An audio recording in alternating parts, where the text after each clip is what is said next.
Hi everybody and welcome to the Excel Suite Tutorial Center. My name is Brandon Schmid and today I'm going to show you how to blog using the Excel platform. So once again I've logged into the back end of one of our model suites, so you would obviously have to do the same.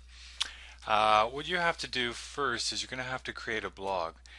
Depending on which install you've used of Excel Suite, you're going to have the option perhaps to have multiple blogs, which is what I have here. So what you have to do is actually first create a blog. So you have to go to Communicate, Publishing, Blogs, then New.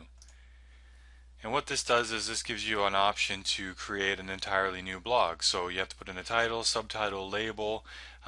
When you put in a label, be sure to be very specific and keyword friendly on your label, because this is what's going to show up as an extension of your URL. So for example, our site here is injust10pages.com. If we wanted to do a site about, let's say, hockey, if we put in the label hockey, then it's going to be injust10pages.com/hockey, which is pretty easy.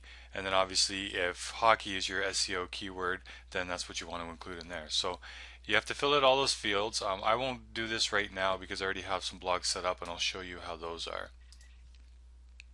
So once you have a blog set up, you go to Communicate, Publishing, and then just click on Blogs. And this is going to bring up a list of all the different blogs you have. If you don't have the right install of Excel Suite and you just have one blog, then you'll have your one blog listed here, and it's easy as pie. So what I'm going to do is go into one of our main blogs, which is our gluten intolerance blog. The gluten-free market is a huge market and there's lots of research on it. Our keyword is actually gluten intolerance instead of gluten-free. So this is a little strategy for you guys out there, to grab some keywords that might not be as competitive, but they're still in the same market. So I'm going to open up this blog, and how I do that is I just click on the edit icon on the far left. That's going to open it up. And remember, I told you about the title, subtitle, and label. That's all in here from when I created it before. You can decide whether you want to moderate comments, have them automatically approved, or have no comments and disable them outright. And then also you also want to include your tags as well, which I forgot to mention when you first create your blog. So what you see down below here is group read access. And what this is this gives you the ability to limit who can see this blog, which is pretty neat. So let's say you want to do a membership site or you want to give specific access to specific groups. You can do that here. So we have a folder called Premium Members, and in that Premium Members we have Premium Gluten-Free Members. So if we wanted to turn this into a membership site or we wanted to restrict access to give more of a benefit to some of our subscribers, then all we'd have to do is click this button here, Premium Gluten Free, and only those members that sign up would be able to see this blog. So again, it's a great way to throw in some extra value and limit who gets to see the actual blog. Now, if you want to get into actual blogging, it's very simple. So like I said before, I've opened up the blog here. If you want to start a new post, go down to Posts down here, and you can see a list of all the posts that we have scheduled and posts that we have already sent. If you want to edit a post that has already been done, all you have to do is again click the edit button on the far left, and that's going to bring up a post. So you can see here we have all of our information, we have everything filled out. It kind of works just like a standard WordPress blog. So if you've ever used WordPress, then once you get into here, this should be very simple. But what I'll do is I'll show you how to start a new post. So once you're into your posts, you can go up here to the top left and look for the button that says New Post and click that. And simple. It brings up a new post, and it's going to give you a drill down here. You have to pick which blog you want it to appear on, and again, that's if you have the option to do that. So gluten intolerance blog. Put in your title, make sure to keep your SEO keywords in there, and you can change the author name. And just like WordPress, you can schedule the publishing. So you can go in here and you can pick a day. You can pick today, you can pick months ahead if you want, you can pick the time. You can choose to hide comments, and one neat feature here is that you can disable commenting. So let's say you have a post that is now over a year old.